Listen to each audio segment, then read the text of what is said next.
Star সিনেপ্লেক্সে cinema দেখতে আসলাম। আসার পরে খুবই হাস্যকর এবং মজার একটা বিষয় যেটা খেয়াল করলাম যে সব সাংবাদিক না, বাট মোস্ট অফ দ্য সাংবাদিক বা কিছু কিছু সাংবাদিক তারা ইন্টারভিউ নেওয়ার জন্য মানে পুরুষ মানুষরা আর কি বেশি তাদের চোখে পড়ে না, বা বয়োজ্যেষ্ঠ মানুষরাও খুব একটা তাদের চোখে পড়ে না। তাদের চোখে পড়ে তাদের বাইট নেওয়ার জন্য প্রয়োজন হচ্ছে মডার্ন ড্রেস পরা বা একটু চটকদার কথাবার্তা বলে এরকম সুন্দরী সুন্দরী নারী। হ্যাঁ, আমার সামনেই একজন বলতেছিল যে আর একটা দুইটা এরকম বাইট পাইলে তাইলেই হয়ে যাবে।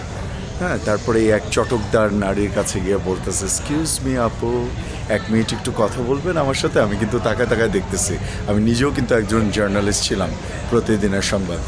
সো আমি তাকায় তাকায় দেখতেছি আর ভাবতেছি যে হায় রে মিডিয়া, হায় রে ভাইরাল শো, হ্যাঁ, হায় রে সোশ্যাল মিডিয়া, হায় রে ভিউজ, হায় রে জেনারেশন, যে এখন অন্য কোনো মানুষ বা অন্য কোনো মানুষের থিঙ্কিং, তার চিন্তাভাবনা, হ্যাঁ, এইসব মানে চোখে পড়ে না। এখন চোখে পড়ে হচ্ছে ওই মডার্ন ড্রেস পরা, হ্যাঁ, অশালীনভাবে কথাবার্তা বলা, অঙ্গভঙ্গি করা নারীরা, আর হচ্ছে ছাপড়ি টাইপের কিছু টোকাই বস্তির পোলাপান। এদের ইন্টারভিউ নিয়ে, এদের বাইটস নিয়েই আমাদের মোস্ট অফ দ্য সাংবাদিক ভাইয়েরা কুল পায় না।